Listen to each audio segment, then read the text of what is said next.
Aleluia, glória ao Pai. Bendito seja o Senhor Todo-Poderoso, Criador dos céus e da terra, aquele que nos traz o fôlego de vida e juntamente com esse fôlego, com esse ar de vida que respiramos, segundo fala Jó 32:8, ele também nos traz entendimento. Glória ao Pai. E esse é o motivo de estarmos reunidos aqui, porque um dia entendemos que fomos salvos não apenas para esperar a nossa partida, senão que fomos salvos para também nos reunir como corpo, como igreja, como família, para adorar o Senhor, para levantar um altar, né, de adoração ao Pai, para ouvir a sua voz, para ouvir as suas instruções, porque Ele conta conosco em uma sociedade, em uma parceria. Deus podia fazer tudo só, mas Ele decidiu fazer conosco. Ele decidiu fazer comigo e com você. Por isso, Ele espera que nós possamos nos reunir para ouvir a sua palavra, para ouvir a sua instrução, para que Ele possa nos guiar, nos conduzir. Então, nós temos decidido, esse será o primeiro de muitos encontros mensais que vamos ter, e o Senhor falou comigo que nós deveríamos mudar um pouco a dinâmica do que estávamos conduzindo semanalmente. Por quê? Porque nós temos que focar naquilo que é mais importante. O mais importante do Senhor para nós nesse tempo é que Ele está nos revelando a cultura do seu reino.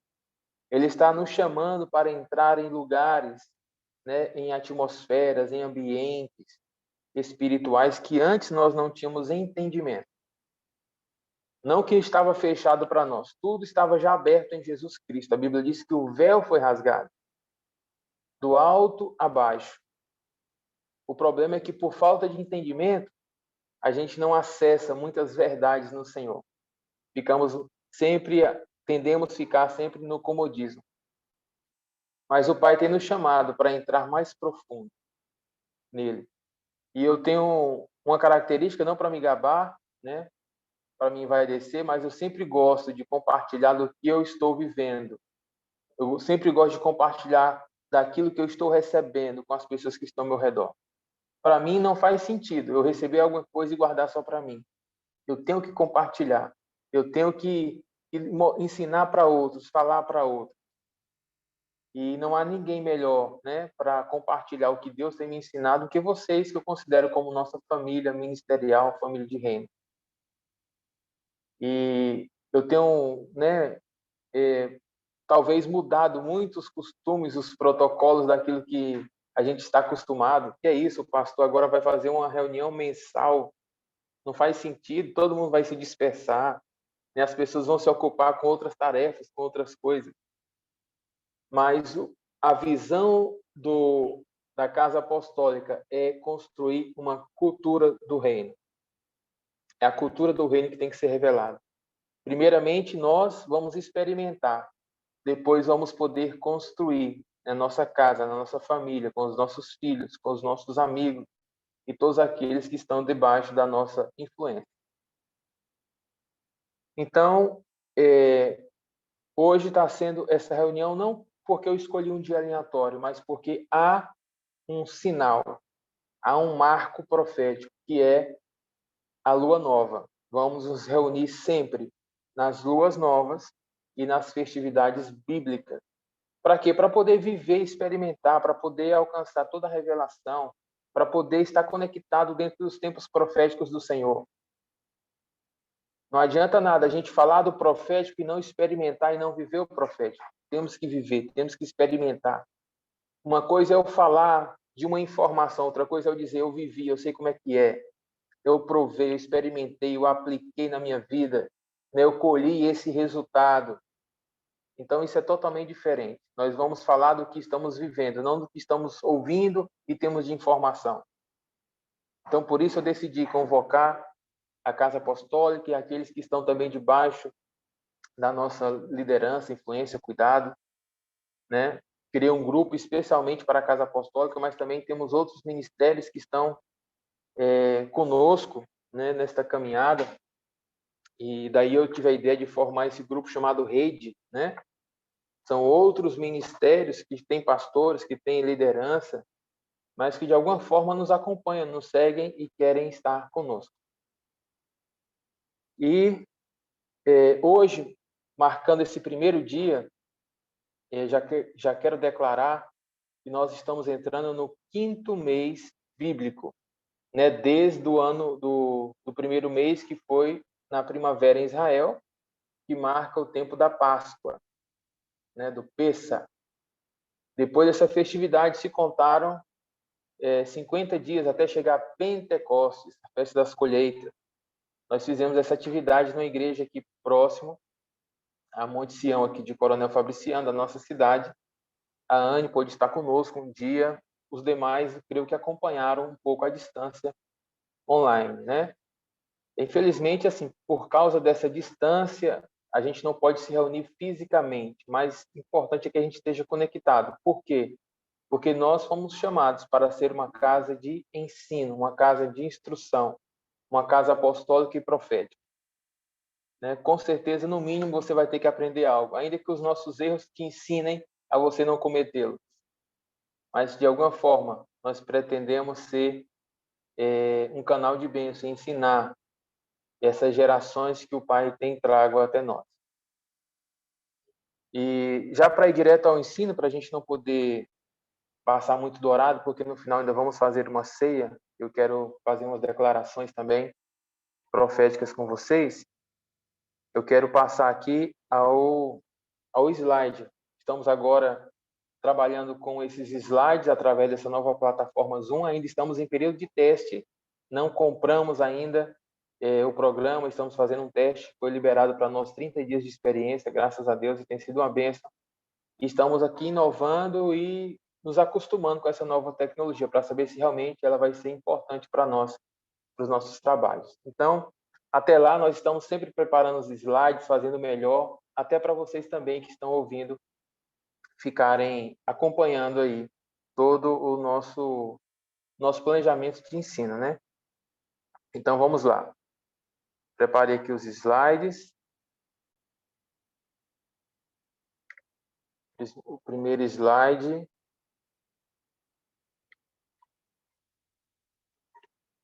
Vamos falar sobre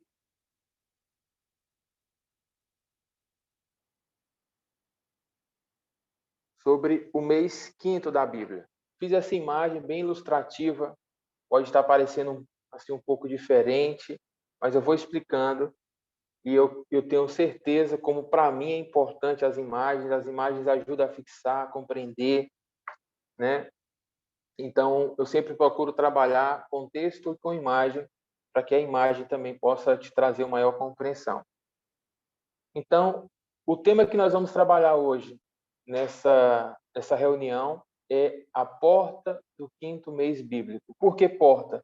Porque todo o início do mês, toda lua nova, também é chamado de porta do mês, né? O início de um novo mês. Por que porta? Porque tudo que Deus faz por uma brecha, por uma entrada, por um acesso, né? E tudo que Deus vai fazer no mês, entenda uma coisa, Deus é um Deus tão profético que ele não caminha atrasado nunca, sempre caminha a tempo, no exato tempo. Por isso que Deus gosta que as coisas sejam feitas não para ontem, para hoje. Eu não vou colocar nem ontem nem amanhã. Deus gosta para hoje. E a gente, às vezes, tende a fazer as coisas no final do mês, né? No final dos nossos tempos. O Senhor gosta de se mover para hoje, né? Tudo que Deus vai fazer, Deus quer fazer logo no início, no primeiro. Deus respeita esse princípio, do primeiro, do começo, do início, né? Porque Deus não fica tardando para fazer as coisas. Deus não coloca as coisas para fazer por último. Deus coloca por primeiro. Sempre as coisas de Deus, ele ordena por importância. Ou seja, tudo que Deus vai fazer no mês, no 5º mês bíblico, por exemplo, ele anuncia no primeiro mês, no primeiro dia do mês. Por isso se chama porta. Porque é um tempo oportuno para parar e ouvir o anúncio de Deus através dos seus profetas, dos seus enviados, dos seus mestres, apóstolos. Então já entendemos que é um tempo oportuno para se ouvir a Deus. Quando? Nas portas dos meses, que são as luas novas, o início dos meses. Então, por que é 5 meses? Porque no calendário gregoriano, que é o que nós estamos acostumados civilmente, nós estamos no mês de julho, o 7º mês, indo para o 8º mês, que é agosto. Mas, biblicamente falando, estamos ainda, agora, saindo do 4º mês e entrando no 5º mês bíblico. Ou seja, faltam 2 meses para o 7º mês, onde vai marcar o Ano Novo, né, ou a Festa das Trombetas, que marca outras festividades bíblicas, também que vamos fazer um panorama geral. Mas primeiro eu quero falar sobre essa imagem. De um lado aqui está o Sol, do outro a Lua, né? Quero que você observe isso.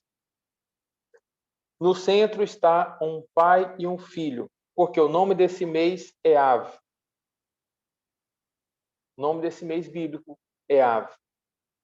Né? E é importante saber que Deus não deu nome aos meses. Deus simplesmente chamou o 1º mês, 2º mês, 3º mês, 4º mês. Mas a partir do exílio na Babilônia, então foram dados nomes aos meses bíblicos. Dentre eles tem um nome que é totalmente pagão, chamado Tammuz, que é o 4º mês, que é o mês que a gente encerrou hoje. Né? E inicia esse 5º mês, chamado Av. O que significa Av? Pai. Av é pai. Por isso que esse mês é o mês onde a paternidade se manifesta, para consolar. Né? E cada mês, os meses, a gente vai poder ouvir um pouco sobre isso, os meses fala de cada tribo de Israel, representa cada filho de Israel. E esse mês, eu não coloquei aqui nos slides, mas eu vou falar para que vocês possam ouvir, depois a gente vai trabalhar mais sobre isso. Esse mês, esse 5º mês, representa a tribo de Manassés. De Manassés. Algumas pessoas dizem Shimon, principalmente o judaísmo. Só que nós não estamos trabalhando de acordo ao judaísmo. Né? Nós diferenciamos alguns tópicos, né? Dentre eles, algumas figuras, algumas imagens, alguns entendimentos. Nós trabalhamos debaixo da linha profética do reino de Deus. Né? Então, este 5º mês tem nome Av. Para Deus é 5º mês. Mas os homens, né, entendidos, entenderam que esse é o mês da paternidade. Por quê? Porque nesse mês, historicamente falando, aconteceram alguns trágicos eventos. Quais? Por exemplo, o templo foi queimado no dia 9 de Av, historicamente falando. E por isso que alguns fazem jejum nesse mês. E por isso que muitos, a partir deste mês, entram numa temporada de fazer techuvá, até chegar o 7º mês, que é o mês do Ano Novo, chamado, né, da Festa das Trombetas. Também nesse mês aconteceu outros fatos, por exemplo, os 12 espias foram espiar a terra. E neste mês foram que eles voltaram com o reporte negativo. Por quê? Porque eles ouviram a voz incorreta. Precisamos saber diferenciar as circunstâncias que devemos focar e as circunstâncias que nós devemos ignorar. Dentre os 12 espias, apenas 2 estavam olhando corretamente as circunstâncias, enquanto 10 estavam olhando incorreto. Estavam dando ouvidos à voz do inimigo. Então, nós temos que entender que esse é o tempo de ouvir não a voz do inimigo, não as circunstâncias, não a crise, mas ouvir a mensagem divina. Então, eu coloquei aqui esses 2 luminares, né, o Sol e a Lua, porque nós vamos estudar que isso faz parte de um estabelecimento divino para ser uma mensagem profética. E alinhado com o Sol, aqui está uma linha, alinhado com o Sol está um caranguejo, né, que representa o signo de Câncer. E alinhado à Lua está o leão, representando um signo de leão. Pastor, o que é isso? Né? Que mistério é esse? Nós vamos aprofundando, vamos colocando fundamento sobre todas essas figuras, entendendo que todas elas têm fundamento bíblico, né? E vamos tirar do meio do que foi usado muitas vezes pelo inimigo, que é a astrologia, que é o misticismo com essas figuras, que fez a gente criar muitas vezes temor de nem mesmo querer saber mais sobre ela. E tudo que Deus criou foi perfeito. E o inimigo veio para distorcer a verdade de Deus. Então vamos aprofundando aqui. Por que eu coloquei o caranguejo, né, representando o signo de Câncer, alinhado com o Sol, e o leão alinhado com a Lua? Nós vamos entender agora desses alinhamentos no próximo slide.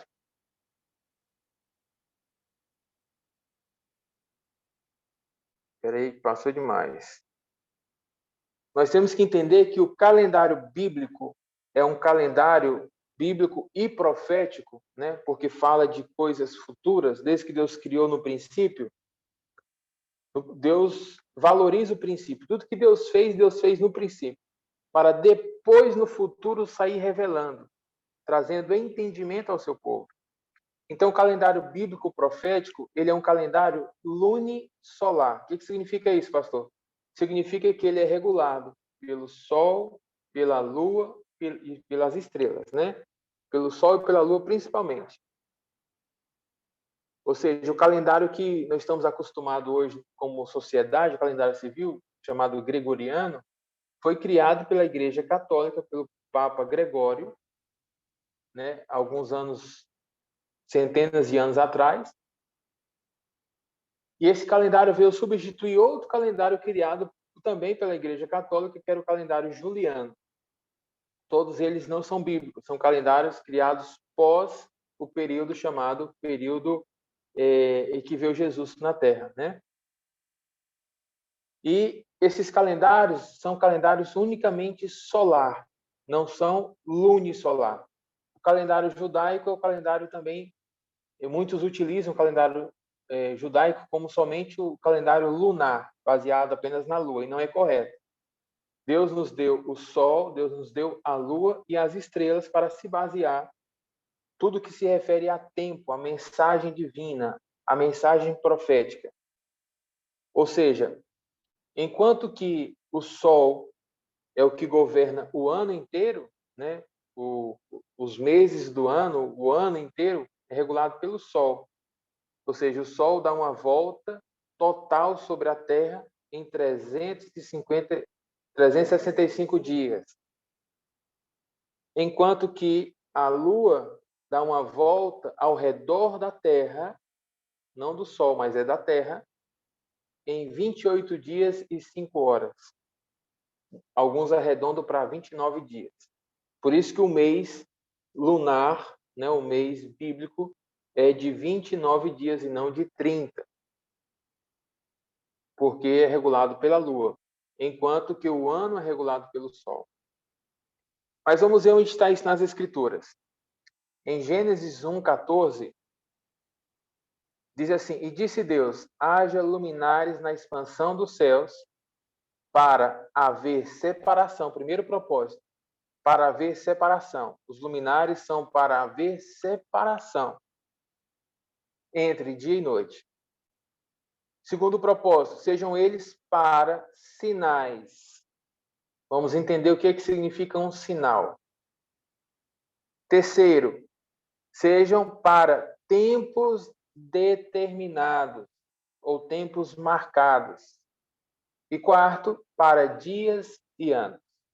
Ou seja, Deus, desde o início, o Criador dos céus e da terra, que é o nosso papai, ele, quando esteve criando todas as coisas, Deus não criou simplesmente para enfeitar. Deus criou para um propósito. Muitas vezes a gente tem coisas na nossa vida, na nossa casa, que são só de enfeite. A gente nem sabe como usar algumas ferramentas, né, alguns utensílios. E Deus não criou nada para enfeite. Tudo que Deus criou tem um propósito, tem uma finalidade, tem uma razão de existir. Inclusive nós, com certeza. Então, esses luminares Deus criou para esses propósitos, para separação de dia e noite, para sinais, para tempos determinados e para dias e para anos. Vamos seguindo. Quando fala para separação, essa palavra separação no hebreu é kedushim, significa separar, consagrar, significa fazer uma diferenciação.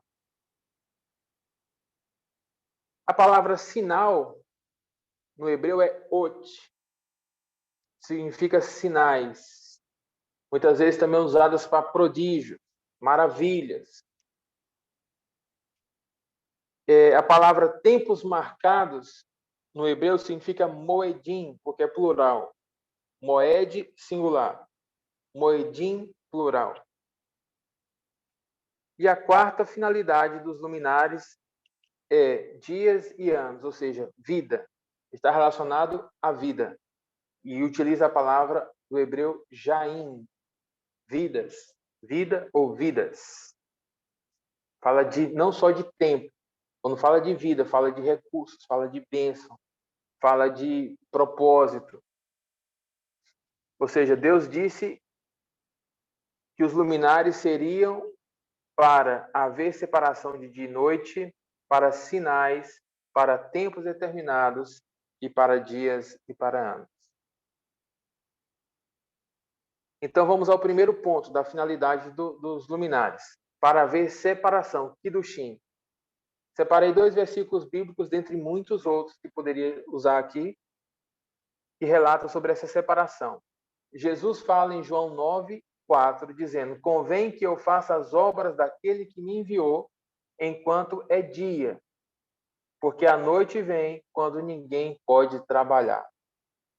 Ou seja, Jesus disse que deveria fazer as obras de dia, não de noite, porque o dia era para se trabalhar e a noite para se descansar.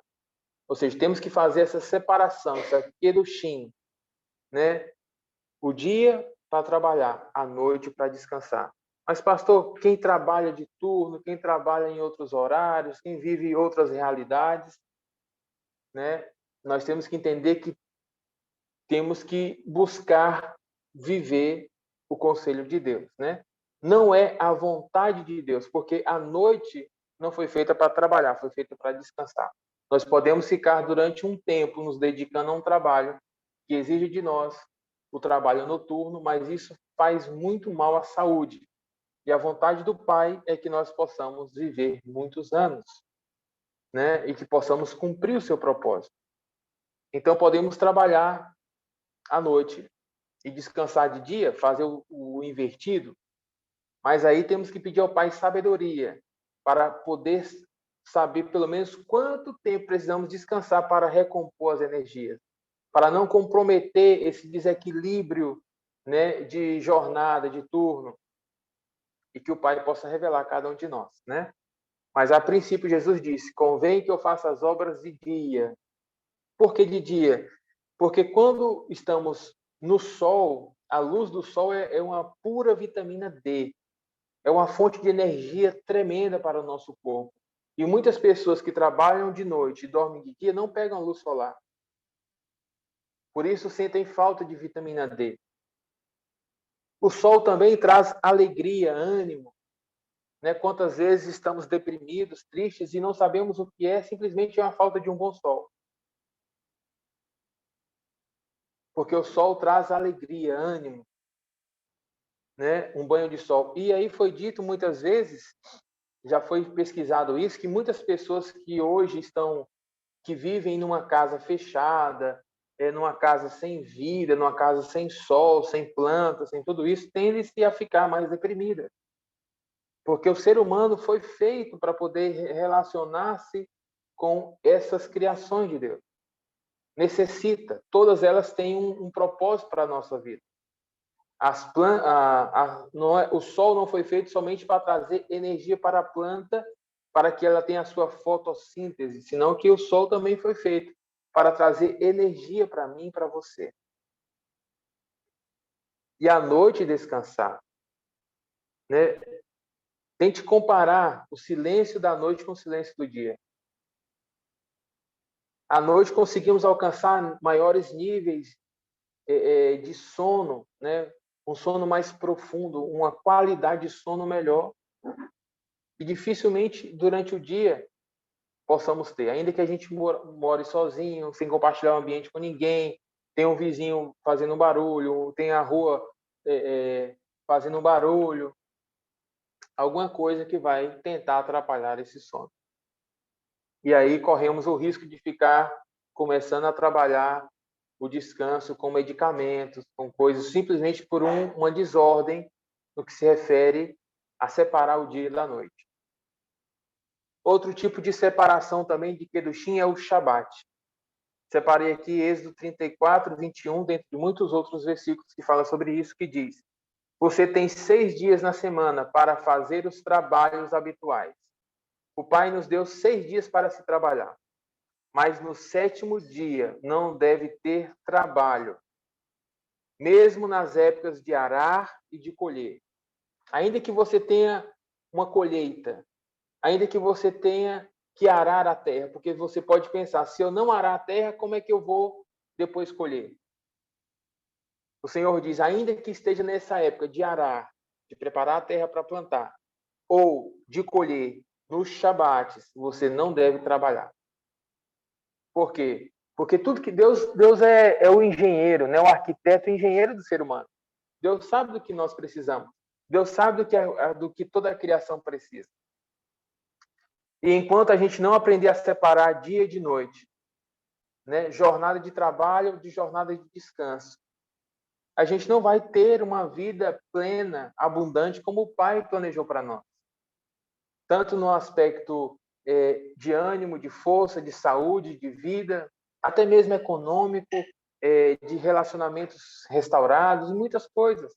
Temos que aprender a estabelecer esses princípios em nossa vida. Mas, pastor, eu tenho uma outra realidade, a minha vida é totalmente diferente, principalmente por causa do trabalho. Não tenha desespero. Tudo que o Pai nos ensina, Ele não está nos cobrando. Ele está nos instruindo, é diferente.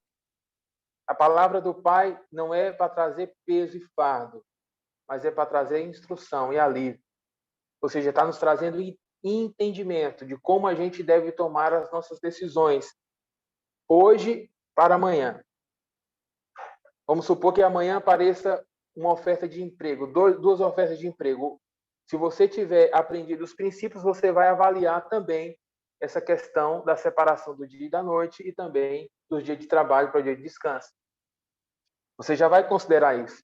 Mas até lá, não se sinta cobrado. Faça com seus deveres, cumpra com as suas obrigações e peça ao Pai que lhe abra as portas para que você possa desfrutar o máximo possível da sua instrução. E você vê como ela é boa, como ela é agradável, como ela é perfeita para as nossas vidas. O segundo ponto é sinais. Os luminares foram feitos para sinalizar, para serem sinais. A palavra sinais é ot. Recorde que muitos chegavam até Jesus e diziam, mostra-nos um sinal vindo do céu. Eles não estavam pedindo um milagre. Eles estavam pedindo que Jesus lhe pudesse dar profecias desses sinais que nós vamos estar mencionando aqui. Os sinais falam, né, dos eclipses solares. Recorde que quando Jesus foi crucificado às 3 horas da tarde, no dia 14 de Nissan, houve um eclipse solar muito forte. E isso foi um sinal. Os eclipses lunares, que são o que acontece à noite. Meses atrás tivemos um eclipse lunar, tivemos 2, na verdade, um em março, se eu não me engano, não, em abril e outro em maio. E o de 16 de maio não foi um eclipse comum, senão que ele se converteu em uma lua de sangue. Um sinal mais forte, porque cada um tem um significado. Então, hoje fala de eclipses solares, eclipses lunares, luas novas e luas cheias. Separei aqui em Atos 2, 19 e 20, também fala em Joel isso, que diz, e farei aparecer prodígios. Essa palavra prodígios é sinais, é ot. Em cima no céu, sinais embaixo na terra, sangue, fogo, vapor de fumaça, de fumo. O sol se converterá em trevas, ou seja, eclipse, e a lua em sangue, eclipse, e lua roxa, lua vermelha, antes de chegar o grande e glorioso dia do Senhor. Ou seja, toda a vida que aparece esses sinais, esses fenômenos astronômicos, né? Aqueles que guardam as instruções, as profecias, eles estão ouvindo. O que é que o Pai está anunciando? O que é que o Pai está anunciando? O eclipse lunar é uma mensagem de juízo. A 9ª praga no Egito foi um eclipse lunar. Durante a noite, faltou luz, caiu uma escuridão sobre o Egito. Não sobre o povo hebreu, mas sobre o Egito. E eclipse lunar significa juízo. Mas o eclipse lunar com lua sangrenta, com a manifestação da coloração vermelha, isso é um sinal de Deus dizendo que eu tenho misericórdia. Toda vida que Deus mostra sinal, lua de sangue, é Deus dizendo, eu perdoo, eu dou uma nova chance, eu estendo o tempo da misericórdia. Ou seja, eu estava preparado dia 16 de maio para ver uma lua, um eclipse lunar, e já estava assim pensando, Senhor, tu vai trazer juízo sobre os inimigos, tu vai fazer isso. E eu não sabia, né? Inclusive outros programas astronômicos já tinham anunciado que ia ser a lua de sangue, mas eu, na minha inocência, eu não sabia. Estava esperando à meia-noite. E aí, quando eu olho para cima, eu vejo a lua ficar vermelha. Eu falei, uau, o Pai está dizendo que não é como eu penso. Eu estava naquele pensamento daqueles discípulos de Jesus, Tiago e João, que queria que caísse fogo sobre os inimigos, sobre Samaria. Jesus disse, de que espírito vocês são? Eu não sou desse. Eu vim para salvar o que se havia perdido. Então nós estamos conhecendo que Deus é um Deus de misericórdia. E aqui embaixo eu coloquei esses nomes, Mazalote, constelações e destinos, que eu vou ampliar um pouco mais à frente. Vamos seguir aqui. Quando a Bíblia fala que o Sol e a Lua, os luminares, são para tempos determinados, essa palavra tempos determinados ou tempos marcados, significa os moedim. Ou seja, que são as festividades bíblicas. Nós sabemos que são 7 festividades do Senhor.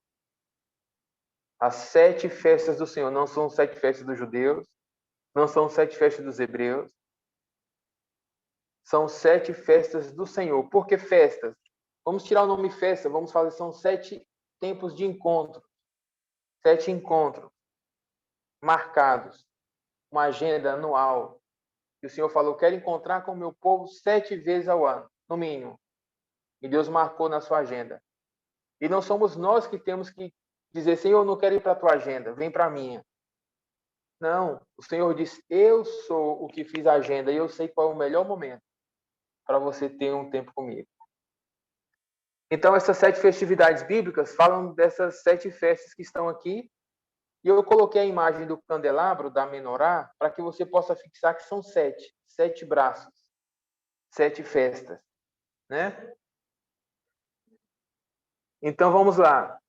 Quais são elas? Primeira, Páscoa. Segunda, pães sem fermento, ou pães asmos. Terceira, primícias. Quarta, Pentecostes. Todas essas 4 festas falam da estação de primavera. Ou seja, nós já passamos por todas elas. A última festa passada foi Pentecostes, que caiu no dia 6 de junho. E estamos de olho já para a próxima festividade, que entra na estação do outono. Ainda não chegamos. Ainda falta mais de um mês. Quase 2 meses. Porque entramos no 5º mês, hoje, e essas festas começam no 7º mês. Faltam 2 meses. Que são a festividade de trombetas, no hebreu é Yom Teruah, o toque da trombeta, deixa eu ver, a sexta festa, expiação, ou dia do perdão, Yom Kippur, e a sétima festa, tabernáculos, Sukkot. Então, aí estão as 7 festividades, ou 7 moedim do Senhor. Então, vamos seguir aqui.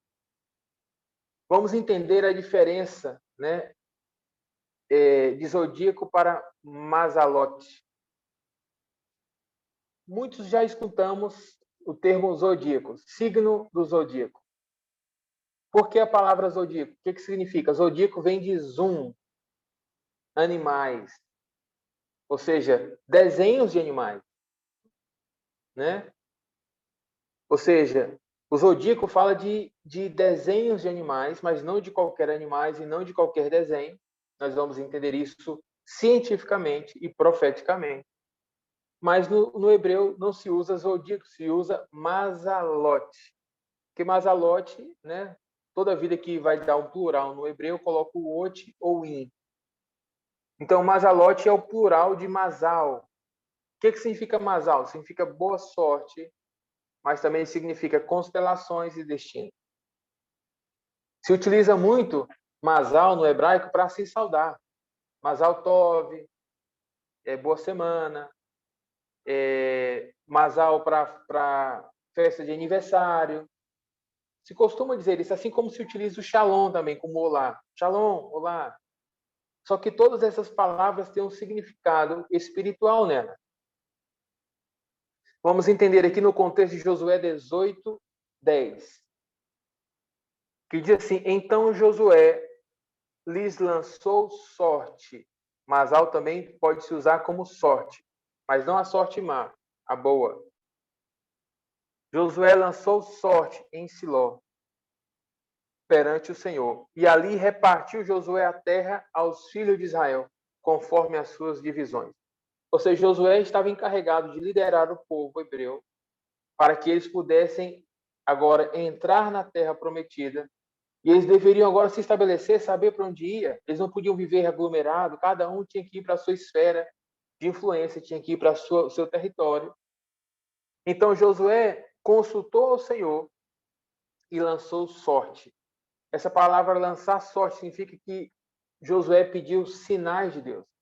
Pediu para que Deus pudesse lhe mostrar, dar o destino, dar a direção, né, para onde cada povo tinha que se movimentar. Não foi Josué que escolheu. Josué consultou ao Senhor, lançou sorte. Vamos entender que essa lançar sorte não é como a gente está muitas vezes acostumado, né, de jogar um dado, de fazer um recortezinho e lançar papel para escolher um, não é isso. Lançar sorte está relacionado com os astros, os luminares. Então vamos seguir. Como já falei, zodíaco fala de animais, né? Mazalote fala de constelações. Ou seja, recorde que Deus utiliza o Sol, a Lua e as estrelas. Tudo isso tem que estar dentro de um alinhamento para que Deus possa emitir uma mensagem. Então vamos entender. Eu coloquei aqui numa figura, quero que você entenda essa figura. Aqui no centro desta figura está o Sol, esse círculo amarelo aqui. À direita do Sol está a Terra e à direita da Terra está a Lua. Para que você possa entender a lógica da coisa. No centro está o Sol. Ao redor do Sol tem um círculo negrito, não sei se você consegue ver esse círculo aqui.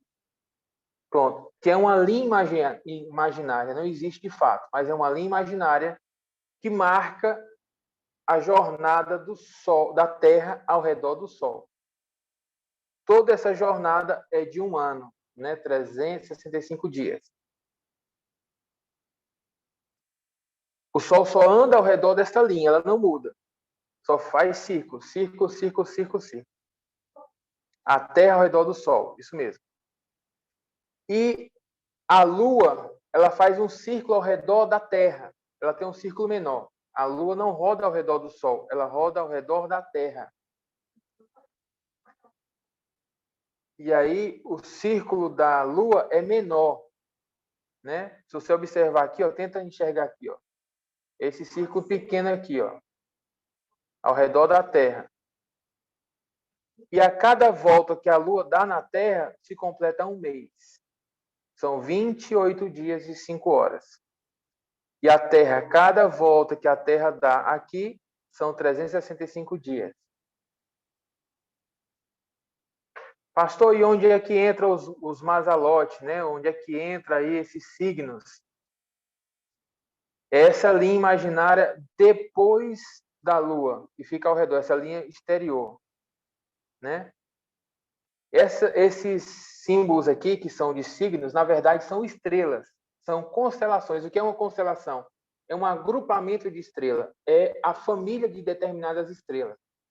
Cada estrela tem a sua família, né? Tem a família das estrelas de Leão, tem a família das estrelas de Câncer, de Touro, que são chamadas constelações. E elas não criam exatamente o desenho de um animal, não criam exatamente, mas elas criam um desenho que dá para formar partes do animal. Esses animais servem para você memorizar. Foi mais didático o negócio do que realmente aparecer a imagem de um desenho no céu. Não aparece. São agrupamentos de estrelas, né, que formam parte desse animal e aí colocaram esses desenhos, foram escolhido isso para poder ficar mais fácil memorizar. E existem milhares de constelações no céu, milhares de famílias de estrelas, constelações, mas somente 12 elas fazem esse círculo ao redor do Sol. 12. Esse círculo aqui. 12 constelações. E essa rotação dessas constelações muda a cada mês. Né? Isso a gente vai se aprofundar mais e vocês podem se aprofundar mais dentro da ciência. Mas a cada mês, essa linha aqui amarela, né? Essa linha de visão, ela muda. Hoje eu estive olhando no celular e eu vi onde o Sol nasce. O Sol não nasce do que a gente pensa todos os dias no mesmo lugar. A cada mês, a cada estação, o Sol nasce em posições diferentes. Né? Ou seja, marcando um mês dentro desse zodíaco, né? Um novo mês dentro do zodíaco. Então, nós estamos entrando no mês Av, no mês hebreu. Né? O que é que isso está relacionado? Esse mês tem que estar alinhado, né? O zodíaco deste mês, ou o masal deste mês, que é a sorte, que é o destino, que fala das constelações, eles têm que estar alinhados. Né? Eles têm que estar alinhados. O Sol tem uma linha imaginária, a Lua tem uma linha imaginária, e essa linha imaginária tem que se cruzar e tem que se encontrar em suas constelações. Então, vou voltar aqui para a imagem inicial para que você possa entender. O mês de Ave, né? Nós podemos ver que o Sol, a linha imaginária do Sol, cruza aqui o signo de Câncer, e já hoje, a partir de hoje, a Lua começa a sair no signo de Leão. De Leão, né? Elas são dois signos diferentes. Só há 2 vezes no ano que elas se encontram e se tornam só um, que é no início da primavera e no início do outono. Porque recordem que não é um círculo exatamente, então há pequenas divergências, mas essas linhas imaginárias se cruzam sempre no início da primavera, sempre no início do outono.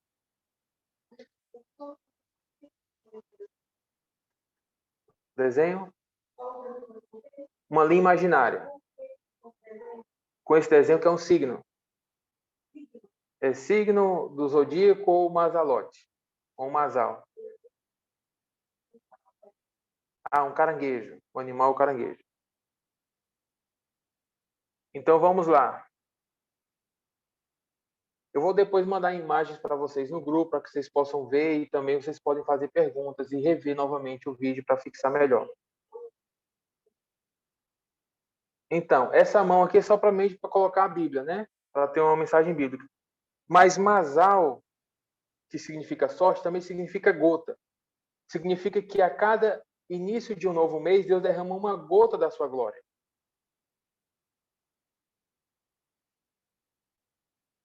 Uma gota da sua presença. Né? Sempre no início do mês, Deus faz isso. Porque é justamente que esse cenário todo, ele sincroniza, né? Para manifestar qual é o signo do mês. E recorde que isso não é novo. Isso nós estamos estudando a Bíblia, porque já nos tempos antigos, quando José teve o sonho do sol, a lua e as 11 estrelas, né? Porque não teve com 12 estrelas, foram 11. Porque ele era 12. Né? Essas estrelas representam constelações. O sonho profético de José era que as 12 constelações, ele era uma constelação principal que representava o Messias. Todos iam se prostrar, o sol, a lua e as estrelas iam se prostrar diante dele. Ou seja, já tinha esse entendimento que os filhos de Jacó, as 12 tribos de Israel, cada um era representado por uma constelação. Por quê? Porque isso foi profetizado, né? Isso foi revelado. E até hoje, cada mês bíblico é representado por um dos filhos de Israel, por uma das 12 tribos. E cada uma tem a sua bênção distinta, né? E a cada mês Deus derrama uma gota da sua glória. E sempre faz isso nos ajuntamentos, nas convocatórias das luas novas, onde os meses iniciam. Antigamente se reuniam os astrólogos, né? A Bíblia até chama Daniel, que é profeta, né, de astrólogo, para que pudesse trazer as mensagens. Por quê? Porque aí temos que ter cuidado. Existe diferença de astronomia e mensagens proféticas do que é a astrologia, do que é horóscopo. Não tem nada a ver. Horóscopo não é de Deus. A astrologia não é de Deus. Porque o que o horóscopo fez? Pegou uma informação, formatou de uma forma que venha se repetir. E é tão fora da ciência a astrologia, porque muitas pessoas que se utilizam, eu sou do signo tal, porque eu nasci nesse dia. Quando vai nesse mês e nesse dia, né? Quando a pessoa vai ver, né, o signo já mudou, já não é mais o mesmo, porque não é fixo. Porque existem alterações ao longo de anos, né? Os signos vão mudando de dias e de meses até. Há mudança nos tempos. Então, nós não podemos prever o futuro. Isso é adivinhação. Isso é incorreto. Isso é misticismo. Temos que esperar a cada mês qual é a mensagem divina. Assim como muitas pessoas falam assim, eu vou celebrar a lua nova, eu já sei qual dia que vai ser a lua nova daqui a 100 anos. Não pode saber. Isso é adivinhação.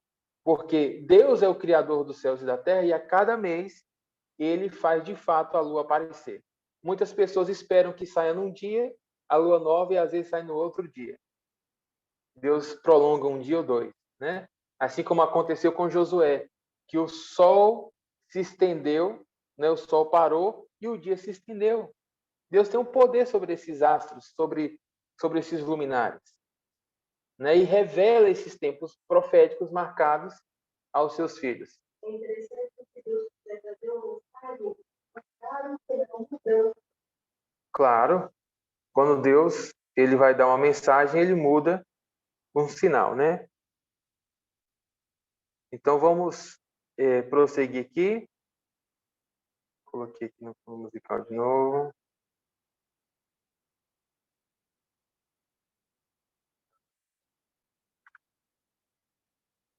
Então vamos lá. E por último, o propósito dos luminares é para ver dias e anos. Tudo isso fala de Jaim, de vida, do nosso tempo. Nosso tempo aqui na Terra não é só para sofrer. Nosso tempo aqui na Terra não é só para lamentar, é para viver. Uma coisa é sobreviver, outra coisa é viver. Sobreviver fala de comer, de dormir, mas viver fala de alcançar o plano e propósito de Deus. Fala de viver a vida abundante do Pai. E quando se fala de vidas, fala de altar. Né? A pastora, minha esposa, já ensinou sobre isso, sobre o altar. Né? O Misber. O Misber significa, é um acrônimo, né, de 4 palavras que fala de perdão, que fala de direito, justiça, que fala de bênção e de vida. Então, quando se fala de vidas, fala de altar. Fala de se oferecer algo ao Pai para receber algo do Pai. Por isso que nessas festividades de Lua Nova, nessas festividades bíblicas, o Senhor disse que nunca se apresentasse diante dele com mãos vazias, ou seja, que não tenha nada a oferecer. Por isso nós precisamos oferecer o nosso louvor, o nosso tempo, temos que oferecer a nossa disposição. Vocês estarem aqui parados e ouvindo já estão adorando ao Pai. Não se resume somente à contribuição financeira, faz parte. Porque a Bíblia diz que nós devemos amar ao Senhor com todo o nosso entendimento, com toda a nossa inteligência, o nosso coração e com a nossa força. Quando fala de força, fala de recursos financeiros. Fala daquilo que nós gastamos tempo e temos suor para conseguir. Temos que consagrar ao Pai isso também. Mas temos que ampliar, não é só finanças. No altar não se coloca só finanças, coloca louvor, coloca adoração. No altar se coloca o melhor que nós temos ao nosso Pai. E à medida que a gente oferece algo a Ele, Ele também tem algo a nos oferecer. E ainda quando a gente diga assim, né, como a gente estava celebrando Pentecostes, Shavuot, e o Pai nos deu uma palavra dizendo, ainda que a gente pense, chegou no tempo da colheita e eu não tenho colheita nenhuma para oferecer ao Senhor. E o Senhor disse, você é a colheita. Você é a vida que eu já resgatei, que eu já tirei da mescla, que eu já tirei do pecado, que eu já tirei de tantos lugares. Você é a minha colheita. Né? Ou seja, no dia que a gente disser que não tem nada para oferecer ao Senhor, então recorde, você é a oferta agradável. Mas entenda algo, nesse dia, conforme Ezequiel 43:1, e Ezequiel é um livro que eu me identifico muito, é um livro muito profético, esses profetas falavam em códigos de alto nível. Ezequiel 43:1 diz assim, então me levou à porta, e a porta que olha para o caminho do Oriente. Ou seja, porta fala de início, fala de começo. Fala de tempo marcado. E aqui falou também a porta que leva para o caminho do Oriente. O Oriente é muito profético, porque fala da janela do céu. Fala da janela profética, onde sai tudo aquilo que está no outro lado, tudo aquilo que está no oculto e que vem ser revelado nesse mundo. Tudo vem do Oriente. Então Ezequiel diz que ele foi levado até a porta e se parou no caminho do Oriente. Por quê? Porque ele queria ouvir, ele queria saber o que é que ia se manifestar. E interessante que o Oriente, que representa também um leste, né, é a nascente, é onde Deus determinou que o sol deva nascer, que a lua deva nascer.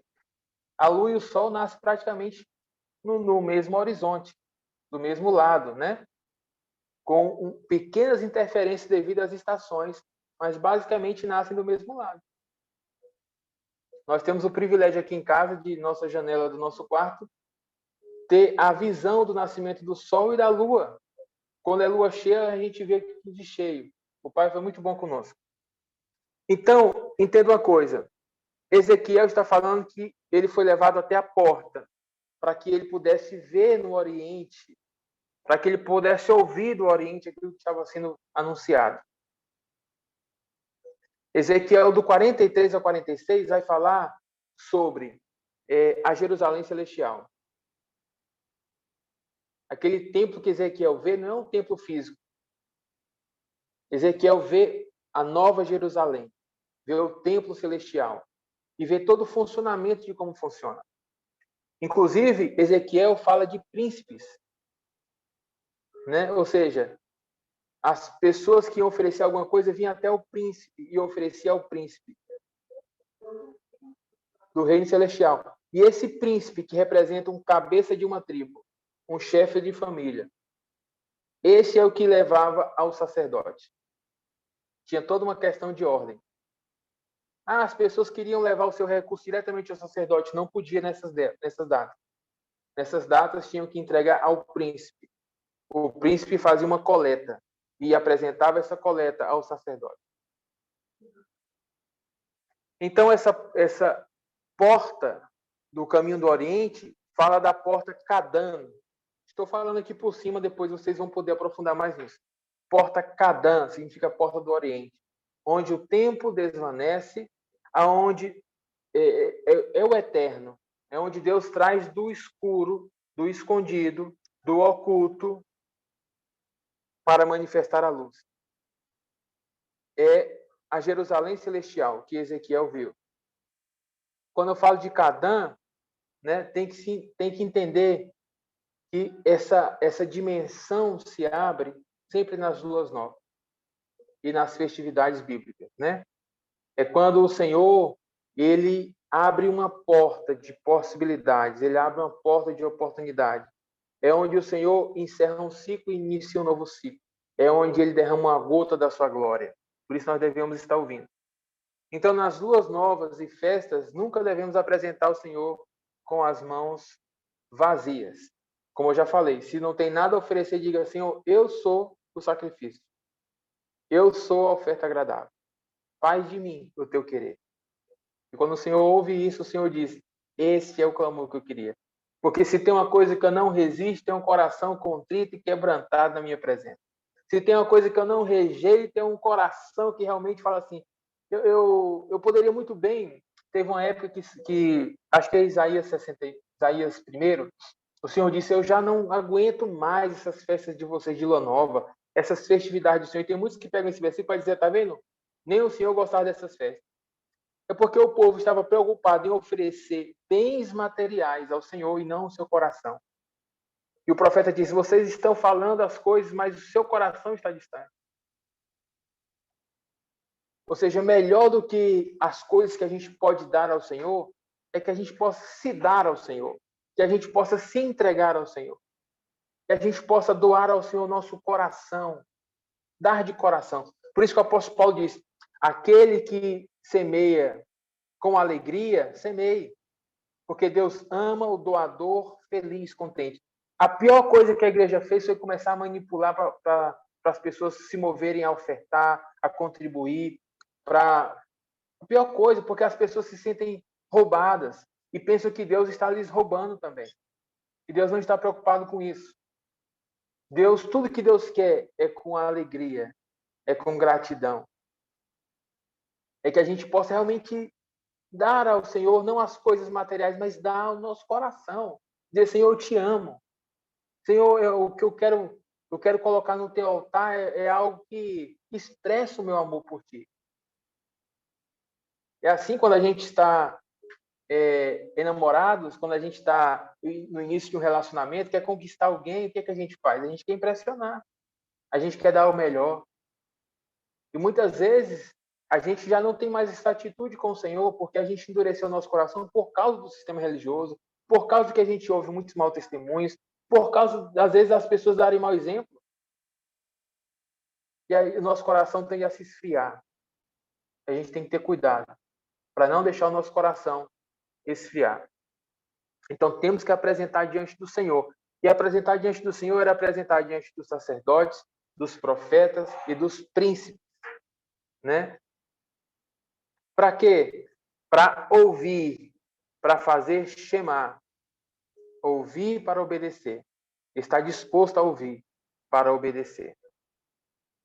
Então, nessa noite, o Pai já falou conosco tudo aquilo que nós devíamos estar focados para cumprir, né? E aqui nós já encerramos esse tempo de ensino. Eu vou encerrar aqui a gravação e a gente vai partir para o momento da ceia e também liberando uma palavra sobre cada um que está aqui na nossa reunião.